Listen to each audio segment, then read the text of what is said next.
ചേട്ടാ ഒന്ന് കുറച്ച് പെട്ടെന്നാക്കോ. ദേ കഴിയാറായി സാർ.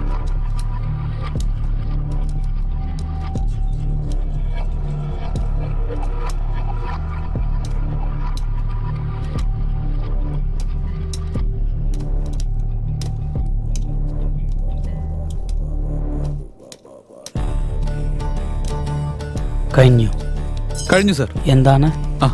150 രൂപ സാർ.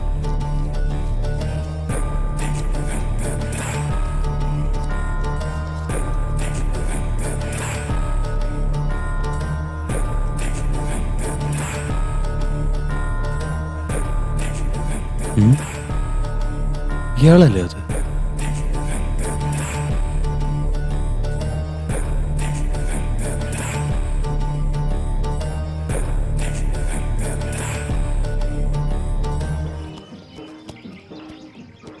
ഒരു സീറ്റ് എടുത്തേ. ഒരെണ്ണ എടുത്തതാടോ. ശരി.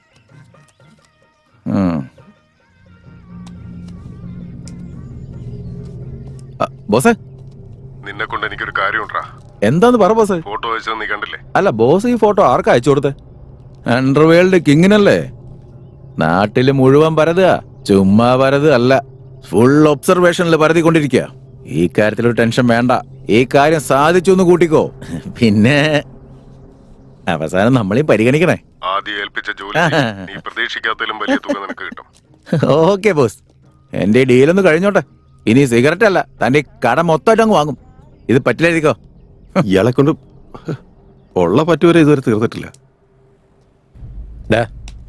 ആ കുട്ടി ഈ ഭാഗത്ത് എവിടെയുണ്ട്. ഒരു കാരണവശാലും നമ്മുടെ ഇന്ന് മിസ്സാവരുത്. ആ കുട്ടിയില്ല തിരിച്ചെന്ന് അറിയാലോ. ഒരു മിനിറ്റ്. കൊച്ചു നമ്മുടെ ഏരിയയിലുണ്ട്. Okay boss. എത്രയും പെട്ടെന്ന് പരിപാടി തീർത്ത് വരാൻ നോക്ക്. ശരി ബോസ്. ഒരു കാരണവശാലും മിസ്സായി പോരുത്. ഒരു കാരണവശാലും മിസ്സാവില്ല ബോസ്. കൊച്ചിനെ എന്റെ കാര്യം കിട്ടിയിരിക്കണം. ഞങ്ങൾ ഇവിടെ ഇല്ലേ, മിസ്സാവില്ല.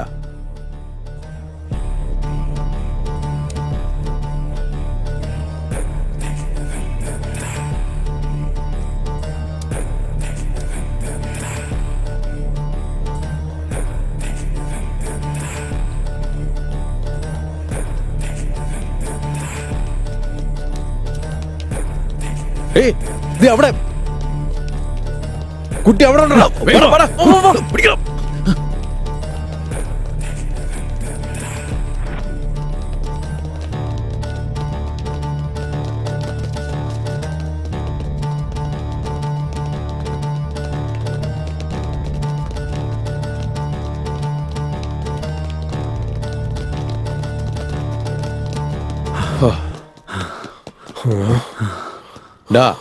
ആ കുട്ടി ഈ പരിസരത്ത് തന്നെ ഉണ്ട്. എവിടെ ഒളിച്ചിരുന്നാലും കണ്ടുപിടിക്കണം. ശരിയാണ്. നിങ്ങൾ ഈ വഴിക്ക് വിട്ടോ, രണ്ടുപേരും അങ്ങോട്ട് പോ. നോക്കി നിൽക്കാതെ ചെല്ലടാ.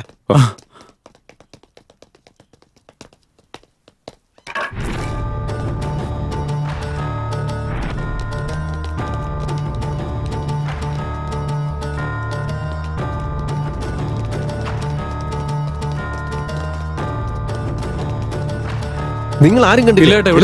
എടാ, നോക്കി നിൽക്കാതെ പോയി കണ്ടുപിടിക്കണം. എവിടെയുണ്ടെങ്കിലും വിടരുത്. ചെല്ല്, വേഗം ചെല്ല്.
ചേട്ടാ ചേട്ടൻ ആരാ തല്ലിയത്?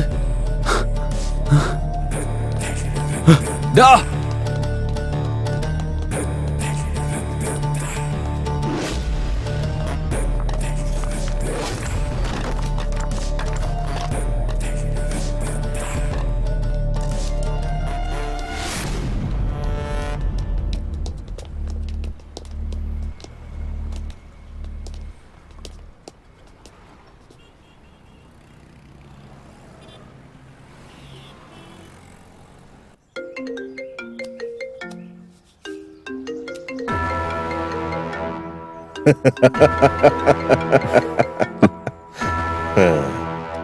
പറയടാ.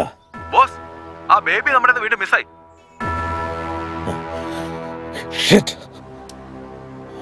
ബേബി പിന്നെ മിസ്സായെന്ന്. ഡാനി, നീ ഇപ്പൊ ഈ ചെയ്തുകൊണ്ടിരിക്കുന്നതും ഇവിടെ ഈ നടക്കുന്ന കാര്യങ്ങളും ശരിയായ റൂട്ടിലാണെന്ന് എനിക്ക് തോന്നുന്നില്ല. ഇനിയുള്ള കാര്യങ്ങളൊക്കെ ഞാൻ നോക്കിക്കോളാം.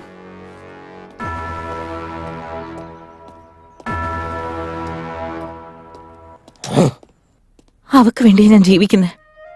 അവളില്ലാതെ ഒരു നിമിഷം പോലും എനിക്ക് പറ്റില്ല. അവളില്ലാത്ത ഈ വീട്ടില് എന്നെ കൊണ്ട് ഒരു നിമിഷം പോലും താമസിക്കാനും പറ്റില്ല. എന്ന് പറഞ്ഞാൽ എങ്ങനെയാ? നിന്റെ വിഷമമൊക്കെ എനിക്ക് നന്നായിട്ട് മനസ്സിലാവുന്നുണ്ട്. നിങ്ങൾ എന്ത് ചെയ്യുന്നോ എങ്ങനെ ചെയ്യുന്നോ എന്നൊന്നും എനിക്കറിയില്ല. എനിക്ക് എന്റെ മോളെ തിരിച്ചു കിട്ടണം. നോക്ക്, നീ ഒന്നുകൊണ്ടും പേടിക്കണ്ട, സമാധാനമായിട്ടിരിക്കെ. അവളെ കണ്ടുപിടിക്കേണ്ടത് എന്റെ ഉത്തരവാദിത്ത. നീ എന്നെ ഒന്ന് വിശ്വസിക്കേ. എനിക്ക് വിശ്വാസം ഇല്ലാഞ്ഞിട്ടല്ല, എനിക്കെന്തോ നല്ല പേടിയുണ്ട്.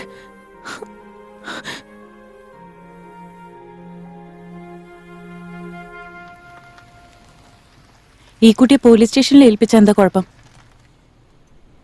നമ്മുടെ അവസ്ഥ നിനക്ക് അറിയാവുന്നല്ലേ. എടുത്തിട്ട് പോ പോ പോ. പോ.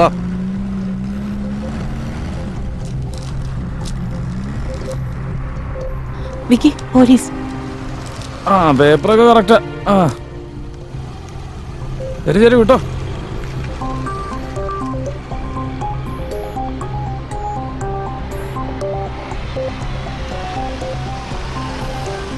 പറഞ്ഞല്ലോ ഉള്ളു പോലീസിന്റെ കാര്യം.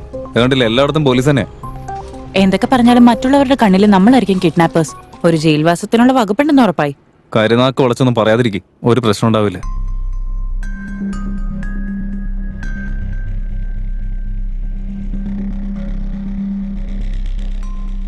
വിക്കി, കാറും നിർത്തി.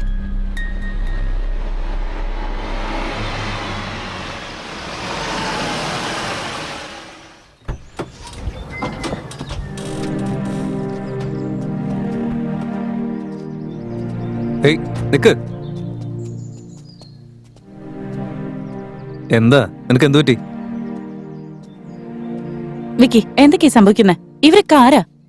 നിനക്കറിയില്ലെന്ന് മാത്രം എന്നോട് പറയരുത്. അന്ന് ഹോട്ടലിൽ വന്നവരൊക്കെ ആരാ? ഇന്നതേ കുറെ ആൾക്കാർ ഇവിടെ. ഒരവസരം കിട്ടിക്കഴിഞ്ഞാൽ നമ്മളെ കൊല്ലുന്നുള്ള കാര്യത്തിൽ ഒരു സംശയമില്ല. നീ ഇപ്പൊ പണത്തിന്റെ പുറകെ പോയി മരണം വിളിച്ചു വരുത്തിക്കൊണ്ടിരിക്കാന്ന് ഓർമ്മ വേണം. അവിടെ ഞാൻ പണം ഉണ്ടാക്കാൻ വേണ്ടി പോയതൊന്നുമല്ല. അവിടെ ചെന്നപ്പോ ആക്സിഡന്റ് ഉണ്ടായി. അതിലൊരു കുഞ്ഞുണ്ടായിരുന്നു. കുഞ്ഞിന്റെ കൂടെ കുറെ പണം ഉണ്ടായിരുന്നു. കുഞ്ഞിനെ ഓടിയിട്ടിട്ട് പണം മാത്രം എടുത്തുകൊണ്ട് വരാൻ എനിക്ക് മനസ്സ് തോന്നിയില്ല. നീ ഇങ്ങനെ ഒരുപാടൊക്കെ ചിന്തിച്ചു കൂട്ടിയല്ലേ? അധികം വൈകാതെ നമ്മൾ രണ്ടിനെയും മേലോട്ട് എടുക്കുന്ന എനിക്കിപ്പോ ഉറപ്പായി. ഇത്രയ്ക്ക് ടെൻഷൻ അടിക്കേണ്ട കാര്യം എന്താ? തൽക്കാലം കുഞ്ഞിന്റെ കാര്യമാണ് പ്രധാനം.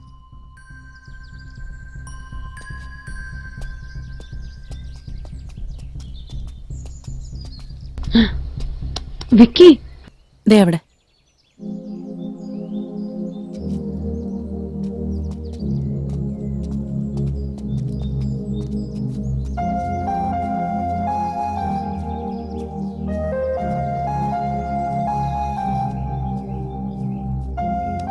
മോളെ, മോൾ അമ്മയെ കുറിച്ച് ആലോചിക്ക. ഞങ്ങൾ രണ്ടുപേരും എത്രയും പെട്ടെന്ന് മോളെ അമ്മയുടെ അടുത്ത് എത്തിക്കാം. വിഷമിക്കണ്ട കേട്ടോ.